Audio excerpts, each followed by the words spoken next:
Good evening. Today is Monday, November 2nd, 2020. It is 7 p.m. Welcome to the November Council Caucus meeting. This meeting has been duly noticed and is being held in accordance with Ohio Revised Code Section 121.22, specific to the recent amendments made in light of the current COVID-19 declared emergency, House Bill 197. Under the orders of Governor DeWine and the Director of Health of Ohio, and pursuant to Ordinance 2020-08, adopted March 16, 2020, Council is meeting remotely via electronic means. No one is in council chambers or able to access that space during the meeting. The public was invited to view the meeting live, accessing the meeting through a link posted to the Mayfield Village website at www.mayfieldvillage.com. Mayfield Village is conducting these proceedings in compliance with all applicable state laws and regulations. We'll start with the pending legislation. First is ordinance number 2020-23, entitled An Ordinance Enacting Mayfield Village Codified Ordinance Section 903.05 sidewalk repair reimbursement. Are there any questions? Next is ordinance number 2020-24 entitled an ordinance enacting Mayfield Village Codified Ordinance Section 1157.10 patios permit fee. Any questions?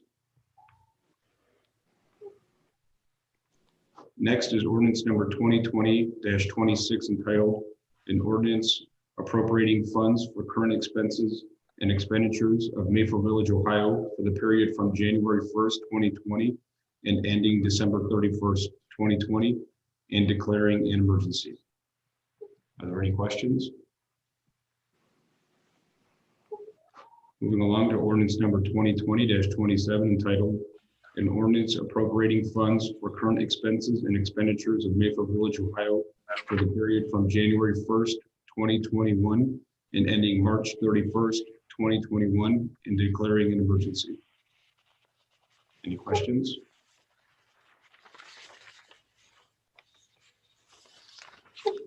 And finally, we have resolution number 2020-50 entitled a resolution requesting the Cuyahoga County Fiscal Officer to adjust the amended official certificate of estimated resources for 2020.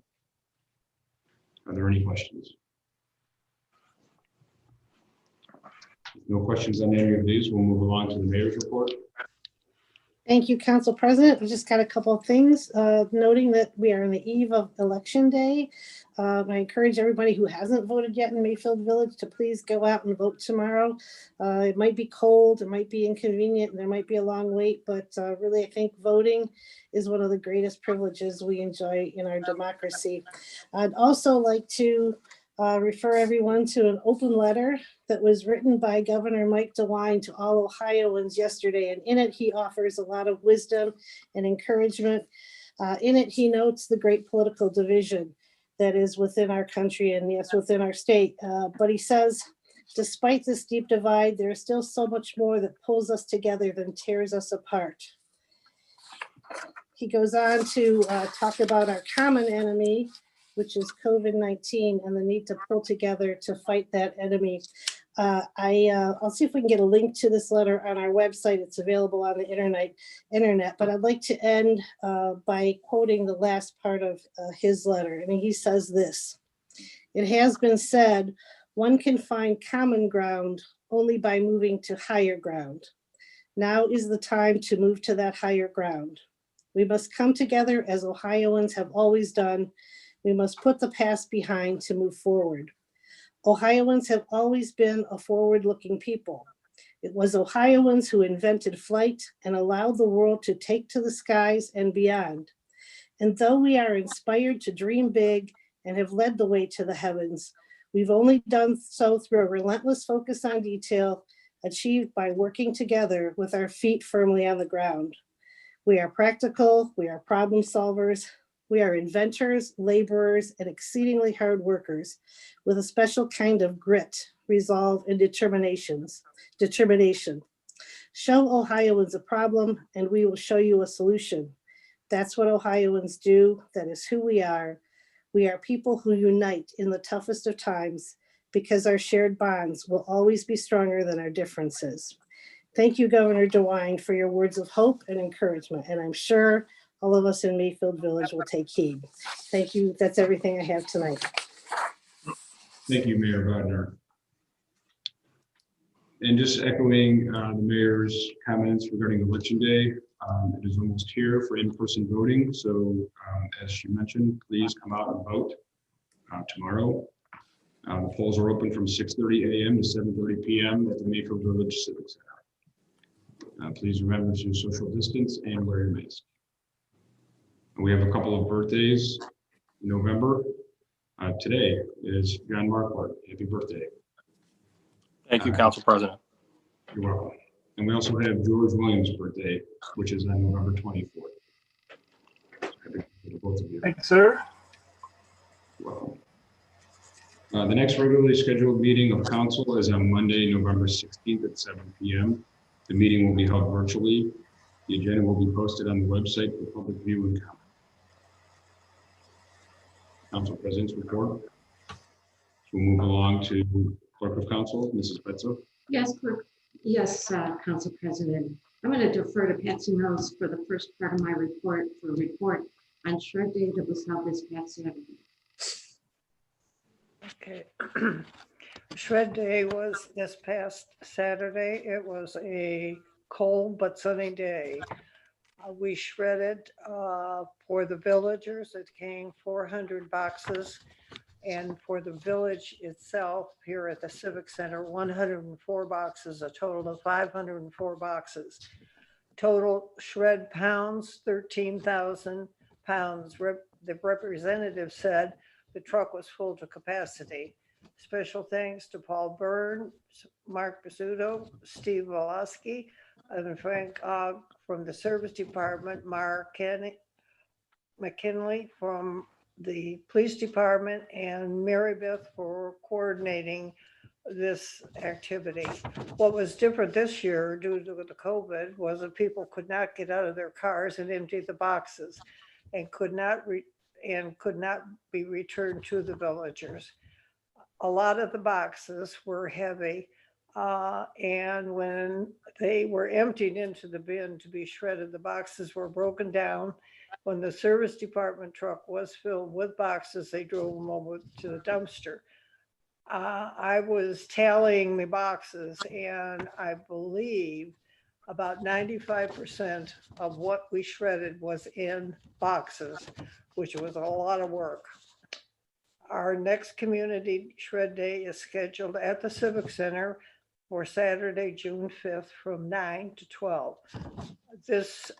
We have to really thank these people that made this activity possible, because it was a very hard job to do. And without the Service Department, I don't think the girls could have done that. We like to work, but not that hard. So thank you once again for all the employees here in the Mayfield Village. Thank you, Mrs. Mills. Then back to Mrs. Betzel. Yes, computer and household hazardous waste collection will be going on from November 7th to November 14th. This year's collection also includes campaign signs. Computers, printers, keyboards, household hazardous waste, and political campaign signs can be brought to the Service Department for recycling on Saturday, November 7th from 9 a.m. to 1 p.m. or Monday through Friday from 7 a.m. to 3 p.m. Please visit www.mayfieldvillage.com service-department or call 440-442-5506 for details about what items are accepted. End of report. Thank you, Mrs. Betzel. Moving along to administration. Thank you, Council President. If you refer to your packets, you'll see a memo from me that will be requesting another $25,000 allocation at the next council meeting from the Economic Development Fund to MCIC for the purpose of restocking, shall we say, the Small Business Relief Fund. We made 20 awards, which exhausted the first $50,000 of funding. As of today, I've received 3 more requests for additional funding from folks that, for whatever reason, could not make it in by the original due date. So my proposal is to keep the program parameters the same, but for not having a firm end date for accepting applications. We know that there is still some need out in the community. And I'm happy to note to the council that in hand delivering many of these checks to the first round of applicants, we have a lot of really grateful and appreciative small business people out there. So thank you all once again for your support, and we'll be looking for a little bit more in a couple of weeks. Thank you, Mr. Marquardt. Are there any questions? Thank you. Mr. Marquardt, are you Yes. going to be Are you going to be communicating this again to all the small businesses or the businesses that are out there in Mayfield Village? Yes, if approved on the 16th by council, we'll absolutely communicate it to everyone again. Okay. Any other questions? Moving along to the finance department, Mr. Nguyen. Yeah, the Life Force billing, everyone was provided with a draft copy of the resolution to amend our existing Life Force agreement. This agreement goes back to 2009, and we've had a couple of amendments since then, but nothing of any significance. The resolution is requesting two changes. One is to Appendix A, which is the client fee schedule. That schedule has not changed since 2009, and the rates we're changing them to in the appendix are per the suggestions of Life Force and are more reflective of what their other communities are charging and what the insurance carriers are reimbursing the municipalities for. And then the change to Appendix B, which is our elections, and in this and the sections that were changed were highlighted. We're proposing adding a section to bill. It's called billing of residents, but we're not billing the residents. We're billing their Medicare, Medicaid, and their insurance carriers. And by doing so, we would only accept the funds that we receive from the insurance company. We would not request any additional funds from the residents, so this will not cost the residents anything at all. It's just something that's allowable through the Department of Health and Human Services and has been for quite some time. A lot of the surrounding communities already do that. I think we're one of the few, if not the only community in Cuyahoga County that doesn't bill residents insurance carriers for ambulance services. So those are the proposed changes in this legislation that would go into effect with Life Force on January 1st if it's approved.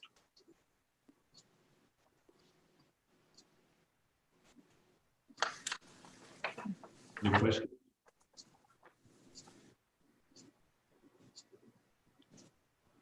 Thank you, Mr. Nguyen. Moving along to the fire department report, Mr. Coyne.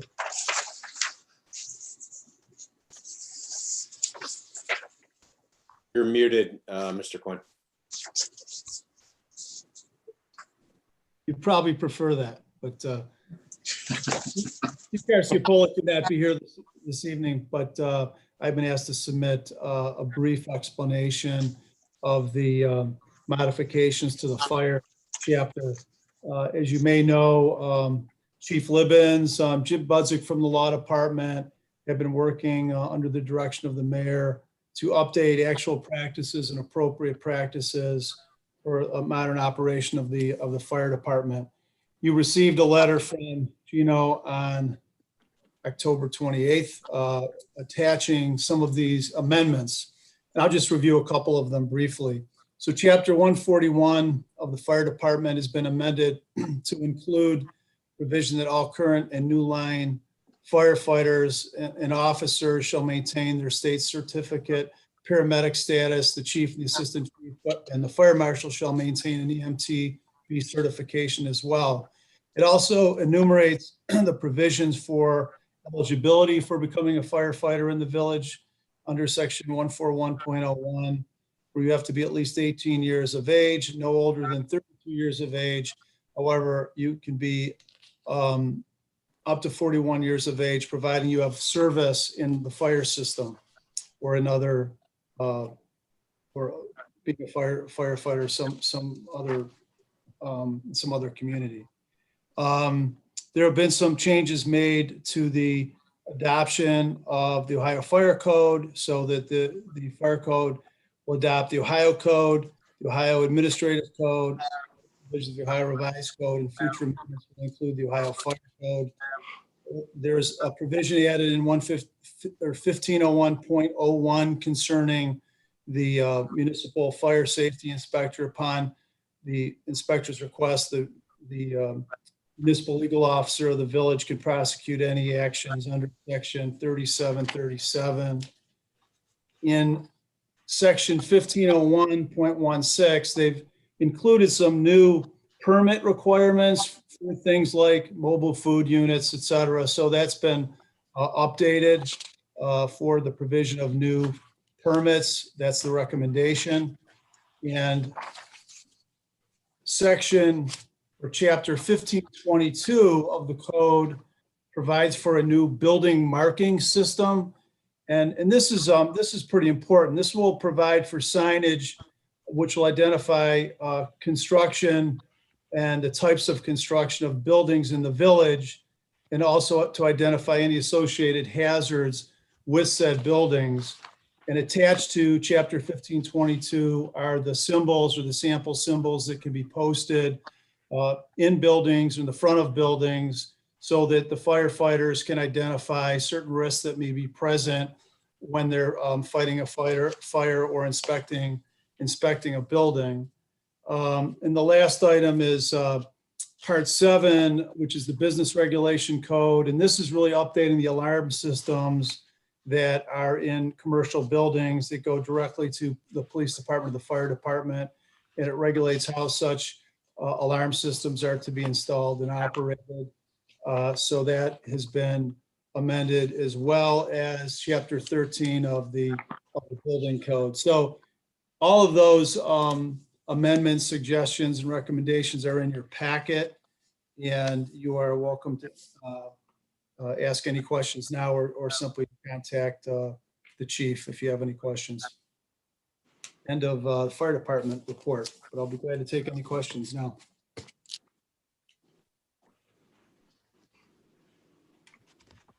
If there's no questions, thank you, Mr. Coyne.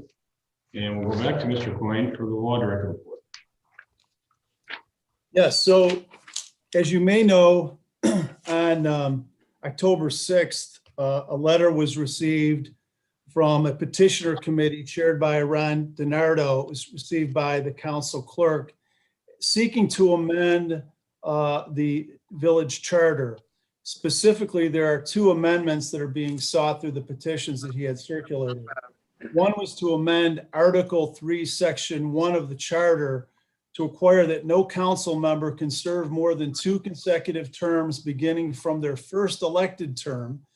And this would take effect on December 1, 2021 at the request of the petitioner. Again, so that would be term limits for council. The second was to amend Article 4, Section 1, so that no person shall hold the office of the mayor for more than 2 consecutive terms beginning from their first elected term. Again, that would take effect on December 1, 2021. The council clerk, with the advice of the law department and the Board of Elections, took the time under Article 7 to review the submission, in which she has 20 days to determine the sufficiency of the signatures in the form of the petitions after consulting with the law department and the Board of Elections. Upon doing so, and it appears they're in compliance, upon doing so, the petitions are then submitted to council, and council has 40 days under Article 7 to review the amendments in the ordinance, to review the amendments that are requested and to have them placed in ordinance form to be submitted to the electors. Now, this is where the Ohio Constitution kicks in. Per the Ohio Constitution, Article 18, Section 9 and Section 8 require that the submission to the elector shall take place at the next regular municipal election if one shall occur not less than 60 nor more than 120 days. If there's no such election, the submission of the question shall occur at a special election to be held within the same time frame. So what will be required here is that the ordinances requesting the amendment would be submitted to the voters for a special, it looks like a special election. This would occur, again, or be voted upon by a council. The ordinance would be referred, I should say, by council. It would appear to be at the November 16th meeting, at your next regularly scheduled meeting. The time frame is mandated by the Ohio Constitution, while it's somewhat inconsistent with our charter provisions, it is required that it go to a special election within that timeframe. So I can answer any questions in regard to that. Such a special election has happened in the past, not for a charter change, but for zoning changes. And the last special election cost approximately $9,200. That would be borne by the village. And the provision of term limits is certainly constitutional. It cannot be retroactively adopted, however, but the petition does not appear to be requesting that it be retroactively adopted. So it would not be affecting your prior service. If there are any questions of council, I can answer them at this time.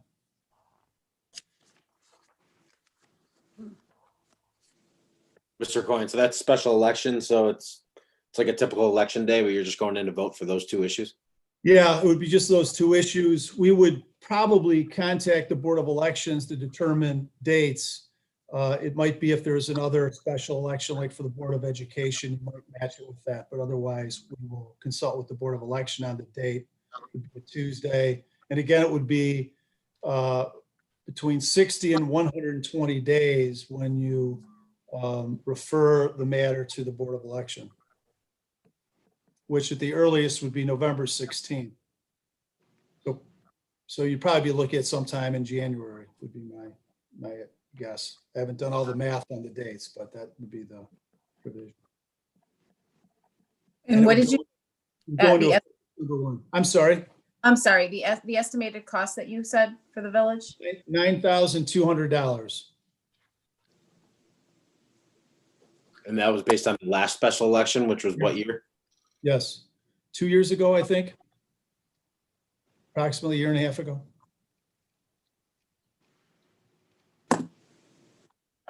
Mr. Coyne, so this is going to be effective January 1st, 2021. How's that affect everybody? Okay, I can answer that question. So four council persons, Myers, Shutt, Mills, and Williams, assuming you seek reelection, you would be up for reelection in November of next year. In fact, election day is November 2nd, 2021. The charter amendment, per the request from the petitioners, would go into effect December 1, 2021. So it would be in effect prior to you starting your next term in office.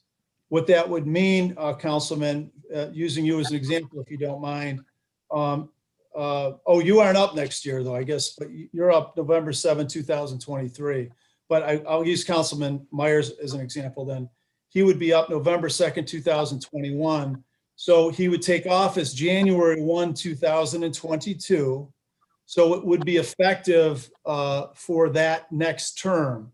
So he would be able to run for 2 more terms. Okay.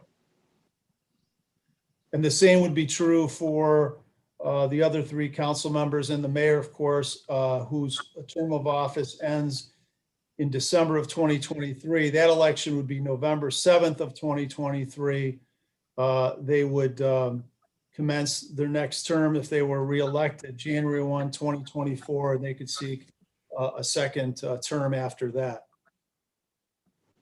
Cannot be adopted retroactively. Okay. So basically, since none of the council is up this year, Right. you can only get elected 2 more times if you win. 2 more times from the next election. Yes. Wouldn't go into effect until, per the petition, the request is it goes into effect on December 1, 2021. Mr. Coyne, I'm looking at section 1 term.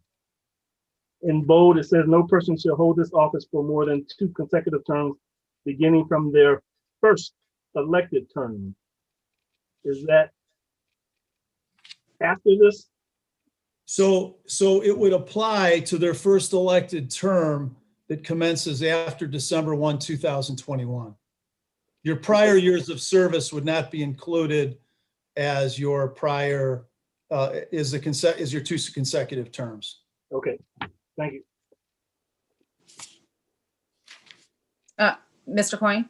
Yes. I started asking around a little bit into some of our neighboring communities, and it, from what I found, it does not seem that term limits for either of these positions are common. But again, what have you seen with this? Well, Councilwoman, the village at one time had term limits and got rid of them. So I assume at that time, the village believed that it wasn't in its best interest. Term limits, it depends on one's perspective, but when you have people that are doing a good job, term limits seem to be something that are counterproductive. So I don't think term limits are as common for municipal governance in Northeast Ohio. Thank you. Mr. Coyne, just to expound on that, do you know what neighboring communities, do you have any idea what neighboring communities have in terms of term limits? I can't say that I looked at many of them. I would say that most do not. Of your surrounding communities, I'm not positive, Councilman. I very easily could look into that for you, though. That's okay. That's all right. Thank you. Question. Oh, I forgot it that quick.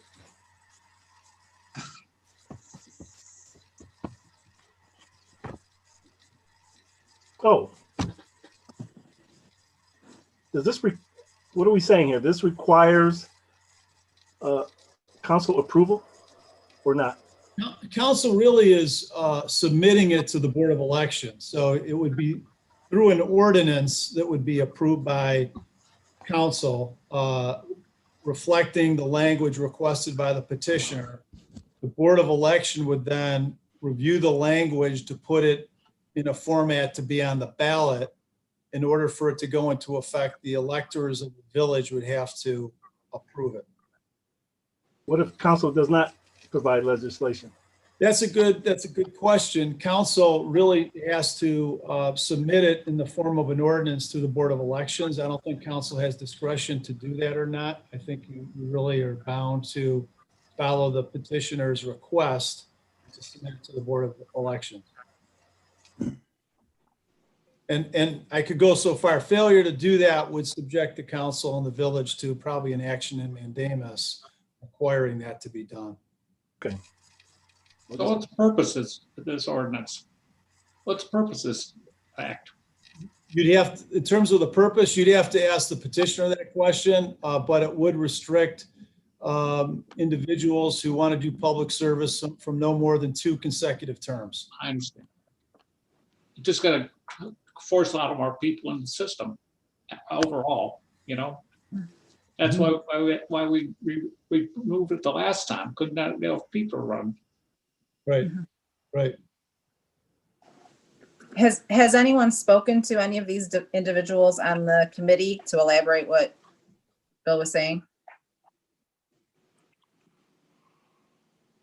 As to the reason why they are moving forth with this, or I didn't know if there was a discussion that was had with any of the individuals. I have not. I know they tried to put or a couple of them tried to put it on the ballot previously, but it wasn't done correctly. So this is their second time to do so. Okay. Mr. Coyne, Yes. in the year 2000, we got rid of the term limits, and it seemed like that's what the people wanted. That's right. I tried to find out and try to remember how long we had the term limits in it. It wasn't for very long. Mhm. So I don't know where these people are coming from, but like all constituents, they do have a right if they want to appeal a change in our laws. For what reason they're doing this, I have not a clue, because the consuls that I've served on have always worked together, been together, and our community, when you look at our monetary records and everything, we're in the better shape than we have ever been. And how they can promote this, I have not a clue. So Jennifer, your question is, I guess you'd have to go to the people that Mhm. have the petitions and ask them and see if they really know why they want to do this, Mhm. what their answer would be. It would be amazing, I'm sure. Do they know what the problems are gonna be with this many people? I think if you look at who has served on council and who has served as mayors over the past years, and so if you're looking to continuity of our government, stability, successful leadership that stays stable over a course of the long term, I think that says that, look at, I'm looking at Bill Marquardt, I'm looking at Patsy Mills on my screen in front of me. It says that's the kind of leadership we want. And also in a community at our size, it's hard to find good people who are willing to serve. And if you find them, I believe you should hang on to them and let them lead and do the job they're doing. And I think that's what this council is doing now. I think that's what council's done over the years. So I don't know exactly why they're doing it, but I think that in a community our size, we want to promote good leadership and keep it going. Also, Mr. Coyne, it seems like when we have elections, the people that are on council are really a cross-cut of the community. It's just not centered in one place. Like when we first moved here, it seemed like Warden Park was controlling Mayfield Village. And then that all started to change when new people came in because we needed representation. Mhm. So there we are. So Right. I know this council is doing an excellent job, as well as our mayor and all the administrations that we have. I would Uh, agree. Mr. Coyne, looking far into the future for this scenario, if this was passed and we are now 2 terms out, and none of the current council members, for instance, could run again, what would happen in that scenario if no one else decided to run at that point in time? That happens occasionally, and there's a procedure in the charter for making appointments to council. I do know of one community where actually they did have no candidates for an office, and then they had to select, the council selected who the replacements would be. So that does happen occasionally. Mhm. And it also happens where councils, when they go to elect their council president, sometimes they can't agree, and then the mayor has to make that appointment. But Mhm. yes, that could happen. That would be inconvenient to the community for sure. Sure. But following this process, it would be staggered, whereby you mentioned 4 of us, and then the next 3 would be a year later, Right. 2 years later, 2 actually. years later. Mhm. So there would be a level of continuity. Right.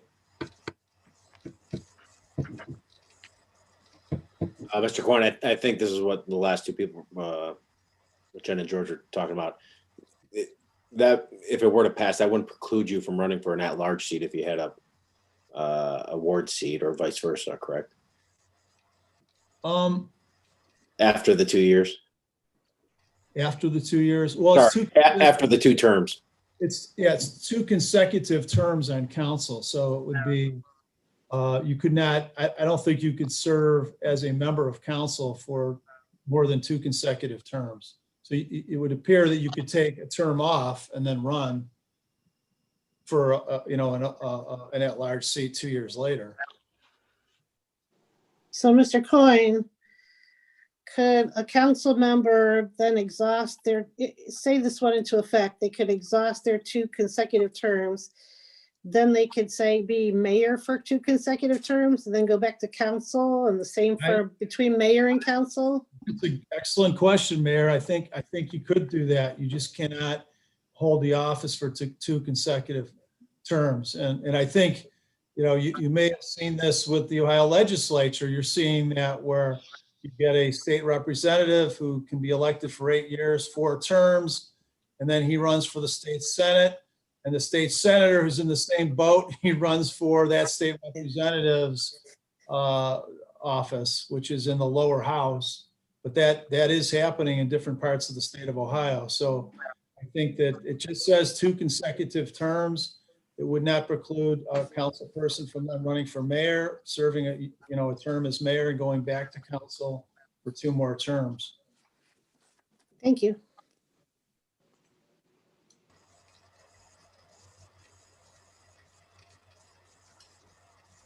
Are there any other questions? What is the next step? If I heard you correctly, at the November meeting, legislation will be presented for consideration for approval. Right. Under the petition procedure under Article 7, you have 40 days to act, although that's not in the Constitution. So it would seem that you would do so at a reasonable period of time at your next regularly scheduled meeting would be November the 16th. Or you might end up having to schedule a special meeting and you might not want to do that. But we will prepare ordinances for your consideration by that next meeting. What if it's voted down by us? What happens? I'm sorry? If we vote it down, what happens? Yeah, I'm of the opinion that you're not even endorsing it by submitting it to the Board of Elections at all. That's I think your legislative duty because of the procedure that's in place. Mhm. And it's a constitutional requirement. So I think if you voted it down, let's say as an example, I think the petitioners could bring an action in mandamus requiring you to forward it to the Board of Elections or a court doing that. Okay. I don't know you want to do that, Councilman Markwart, but I'm that just certainly is. asking questions. Your I want to bring up is what's going on here, you know? It's a good question. It's a good question. Well, if it was voted down, it would still be prudent to forward it on to the Board of Elections. It would be prudent to forward it to the Board of Elections based on council's request. Mr. Coyne, can council vote to forward it, but vote under protest? The Constitution, Ohio Constitution language says the proposed amendment shall be submitted by such legislative authority. So I know the question has arisen as to why does council need to vote on it at all? It's a mandate, but what I've heard is apparently the Board of Elections needs the ordinance to trigger its next actions. Right, and the reason, first of all, according to the Ohio Constitution, Article 18, Section 8 and 9, there's read together effectively. It's in ordinance form, so an ordinance to be submitted to the Board of Elections, I would think you would have to vote on it. I don't know if you have any other choice. Although we could look at how it's worded. You're not endorsing it by doing so. You are only putting it in a position that the Board of Elections can then put it on a ballot for a special election. Or if there were not a special election, it would be a general municipal election. But as I've said in the past, to draw an analogy, a lot of communities, including Mayfield Village, have referendum zoning. And the fact that someone goes through the procedures to get to that level doesn't mean you can't vote to put it on the ballot and campaign against it.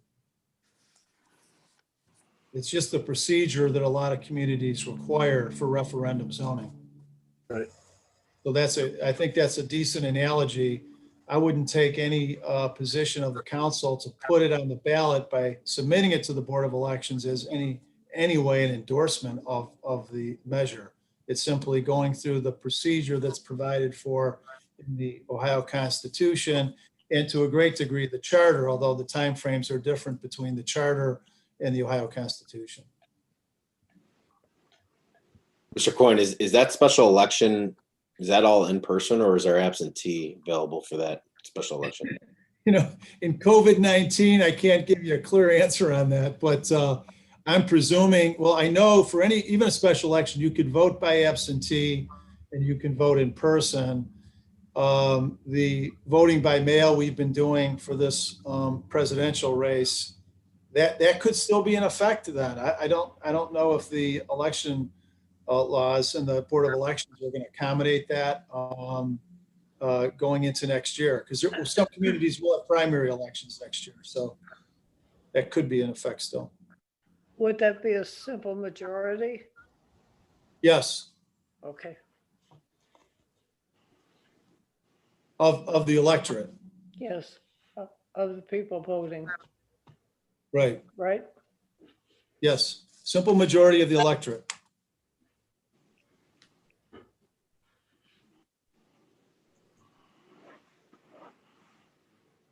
Any other questions? Not so much a question, but would it be appropriate for council to have a special meeting to discuss this? Hope I used the right term when I said special meeting. You could always call a special meeting, Meeting. so you could to discuss it. If you get together as a quorum, it has to be a public meeting. So yeah, you could do that. The special meeting is, No, can't do that.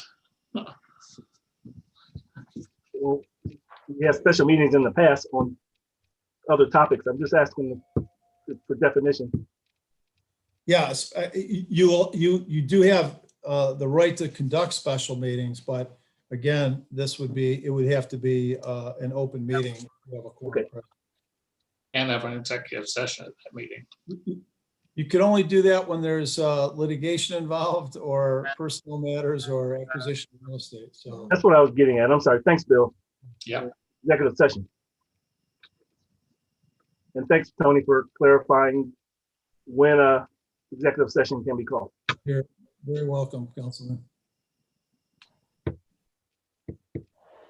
So, and you could, if there are any other questions, you could always call me too separately from now, but that's the procedure that we're going to try to follow.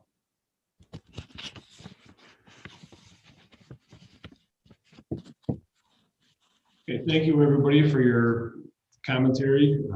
Appreciate the open dialogue with everybody. I think everybody's doing a great job as well on council, the mayor, and all of our department heads as well. And so we'll just carry on with it at our next council meeting on the 16th. So since there's no other questions, we're going to move along to Parks and Recreation. I believe Mr. Wynn is going to speak on. Yeah, Mr. McGavin, you asked me to speak on this item.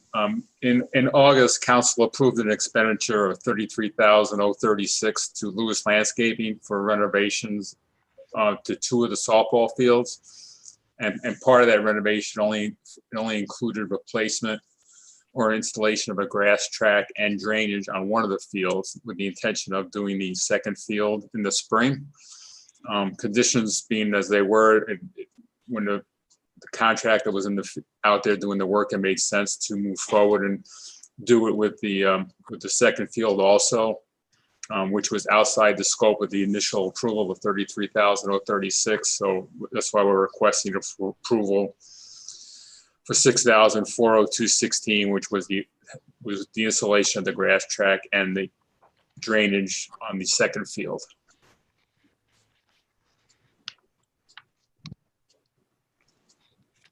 Any questions for Mr. Wynn?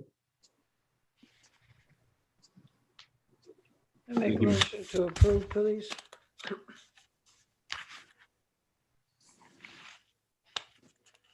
Are there any other matters that become before council at this time?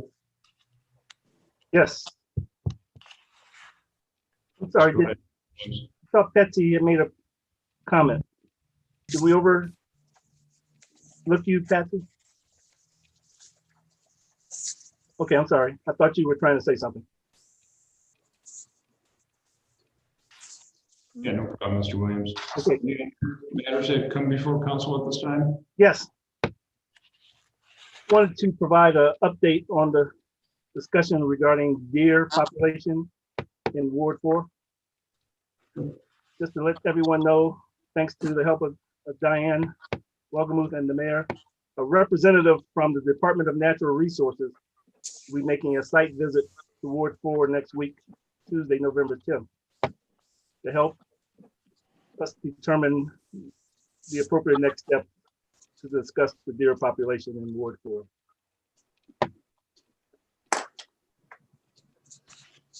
And we'll provide an update from that session in an upcoming meeting. Thank you, Councilman. Any other matters before council? Meeting is concluded, 7:46 p.m. Thank you. Thank you. And now we have our special meeting of council. 7:46 p.m. Welcome to the special meeting of council for November 2nd, 2020. This meeting has been duly noted and is being held in accordance with Ohio Revised Code, section 121.22, specific to the recent amendments made in light of the current COVID-19 declared emergency, House Bill 197, under the orders of Governor DeWine and the Director of Health of Ohio, and pursuant to Ordinance 2020-08, adopted March 16th, 2020. Council is meeting remotely via electronic means. No one is in council chambers or is able to access that space during the meeting. The public was invited to view the meeting live, accessing the meeting through a link posted on the Mayfield Village website at www.mayfieldvillage.com. Mayfield Village is conducting these proceedings in compliance with all applicable state laws and regulations. Mrs. Betza, may I have a roll call, please? Mrs. Jurassic, Here. Mr. Marquardt, Here. Mr. Myers, Here. Mrs. Mills, Here, Mr. Murphy, Here. Mr. Williams, Here. Mr. Shedd, Here. Mayor Bodnar,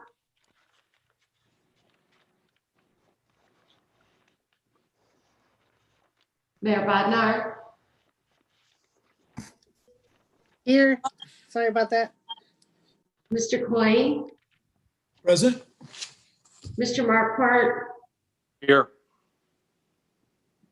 Mr. Thomas, Here. Ms. Wogomuth. Here. Mr. Nguyen. Here. Thank you, Mrs. Benson. Please remain seated as I recite the Pledge of Allegiance. I pledge allegiance to the flag of the United States of America and to the republic for which it stands, one nation, under God, indivisible, with liberty and justice for all. First, we have resolution number 2020-51 entitled, A resolution requesting the Cuyahoga County Fiscal Officer to adjust the amended official certificate of estimated resources for 2020. motion to pass. Second. discussion. Yeah, I just wanted to mention regarding this, I was not present at the council meeting last month, and the council approved legislation amending the appropriations budget for the additional CARES Act money we received this year. And we also needed to pass legislation approving the revenue side of that to match up with the expenditure side. So that's what this piece of legislation is to amend our budget to reflect the additional receipts. And we've already amended the budget to reflect the additional expenditures. Mr. Nguyen, any questions? Mrs. Benson, may I have a roll call, please? Mrs. Jurassic, Yes. Mr. Marquardt, Yes. Mr. Myers, Yes. Mrs. Mills, Yes, Mr. Murphy, Yes. Mr. Williams, Yes. Mr. Shedd. Yes. At this time, I will entertain a motion to enter into executive session pursuant to Ohio Revised Code 121.22 G2 to consider the potential sale or purchase of real estate. So moved. Second. Discussion. Mrs. Benson, may I have a roll call, please? Mrs. Jurassic, Yes. Mr. Marquardt, Yes. Mr. Myers, Yes. Mrs. Mills, yes. Mr. Murphy, Yes. Mr. Williams, Yes. Mr. Shedd. Yes. Council is adjourning for executive session at 7:51 p.m. The live feed will be disabled until council reconvenes. When council is ready to return, a new link will be posted on the village's website for the public to view the remainder of the meeting. A motion to reconvene from executive session will be made and we will vote to adjourn. There will be no voting on any other matters. Council would like to invite Mayor Bodnar, Mrs. Wogelmuth, Mr. Coyne, Mr. Nguyen, Mr. Marquardt, and Mrs.